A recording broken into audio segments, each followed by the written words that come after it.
সমুজা go back go back মাদক পাচার সমুজা গো ব্যাক গো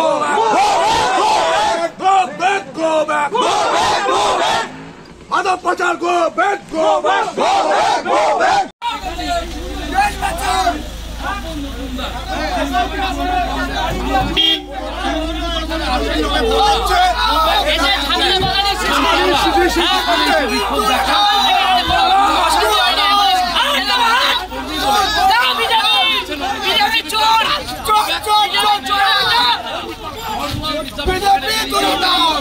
আমাদের দিদি অনেক শান্তিতে রেখেছে। মাদক পাচার আমরা চাই না। মাদক পাচার 7 বছর জেলে মাদক ছিল। আমরা মাদক পাচারকারীকে BJP হারাও, BJP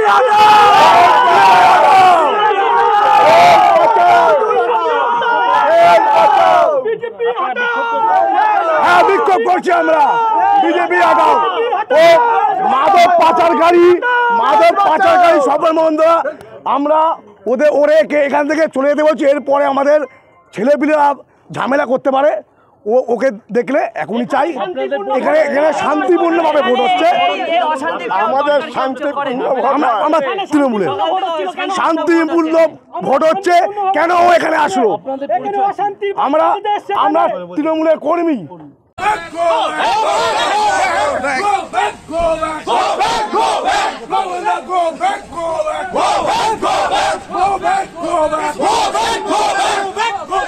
সমুজা go back go back মাদক পাচার সমুজা go back go back go back মাদক পাচার গো ব্যাক গো ব্যাক দেশ বাঁচাও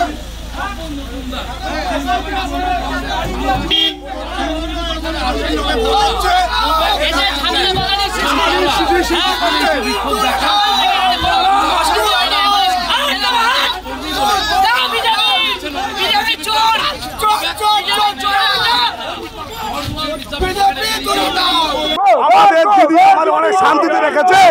মাদক পাচার আমরা চাই না। মাদক পাচার 7 বছর জেলে মাদক ছিল।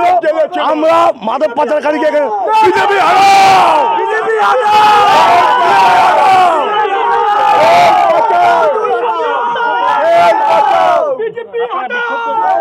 হ্যাঁ বিক্ষোভ করছি আমরা। বিজেপি হারাও। ও মাদক পাচারকারী সফল বন্ধুরা আমরা ওরে এখান থেকে চলে যেতে বলছি। এরপরে আমাদের ছেলেপিলেরা ঝামেলা করতে পারে। ওকে দেখলে এখনই চাই। এখানে শান্তিপূর্ণভাবে ভোট হচ্ছে। আমাদের আমরা তৃণমূলের শান্তিপূর্ণ ভোট হচ্ছে। কেন ও এখানে আসলো? আমরা তৃণমূলের কর্মী।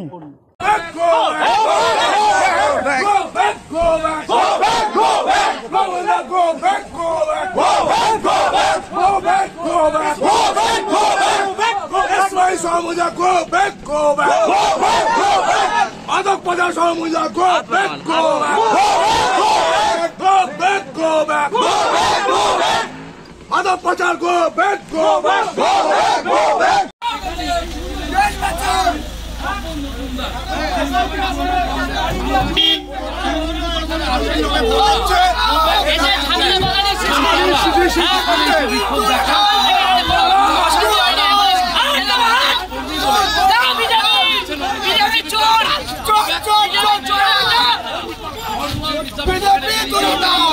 আমাদের দিদি অনেক শান্তিতে রেখেছে।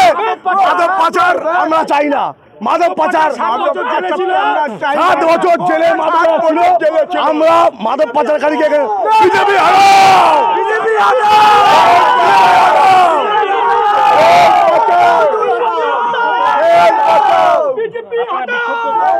হ্যাঁ বিক্ষোভ করছি আমরা। বিজেপি হারাও। ও মাদক পাচারকারী সফল বন্ধুরা আমরা ওরে এখান থেকে চলে যেতে বলছি। এরপরে আমাদের ছেলেপিলেরা ঝামেলা করতে পারে। ওকে দেখলে এখনই চাই। এখানে শান্তিপূর্ণভাবে ভোট হচ্ছে। আমাদের আমরা তৃণমূলের শান্তিপূর্ণ ভোট হচ্ছে। কেন ও এখানে আসলো? আমরা তৃণমূলের কর্মী।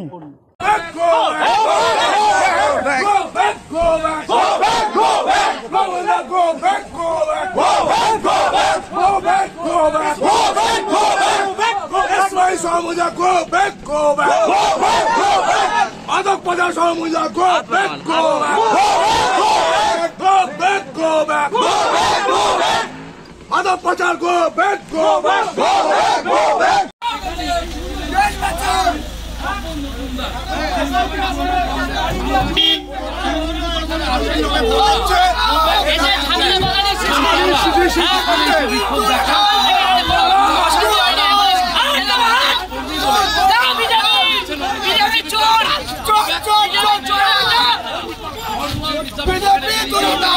দেখো, বারাসাত লোকসভা কেন্দ্রের যে বিজেপি প্রার্থী স্বপন মজুমদার, তাকে ঘিরে ধরে বিক্ষোভ, তাকে ঘিরে ধরে গো ব্যাক স্লোগান এবং রীতিমতো পরিস্থিতি উত্তপ্ত হয়ে ওঠে।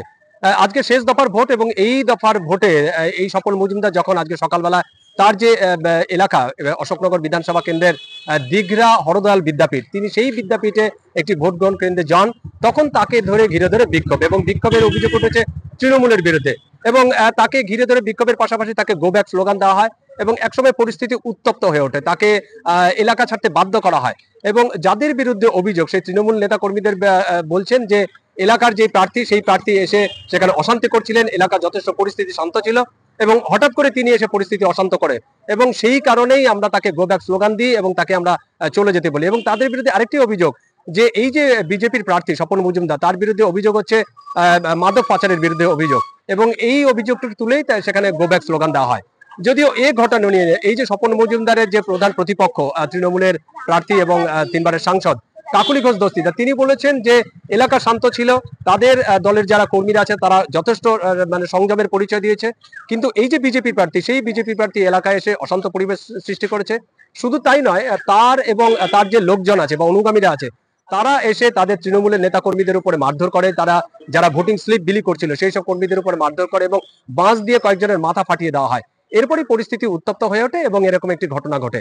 যদিও মানে তৃণমূলের যে প্রার্থী কাকুলি ঘোষ দস্তিদারের অভিযোগ যে তাদের নেতা কর্মীরা বা তার দলীয় কর্মী সমর্থকরা তারা কিছু করেনি, বিজেপি কর্মী সেখানে এসেছেন বা বিজেপি প্রার্থী সেখানে এসেছেন, হঠাৎ করে পরিস্থিতি উত্তপ্ত করে তারপরেই এই ঘটনা।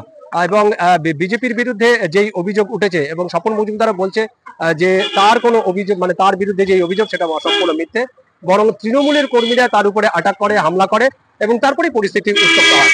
তো স্বাভাবিকভাবে শেষ দফার নির্বাচনে এই যে পাল্টাপাল্টি যে অভিযোগ, এই অভিযোগকে কেন্দ্র করে কিন্তু দুপুরবেলা থেকে আমরা দেখলাম উত্তেজনা সৃষ্টি হয়েছে এবং পরিস্থিতি যথেষ্ট উত্তপ্ত হয়।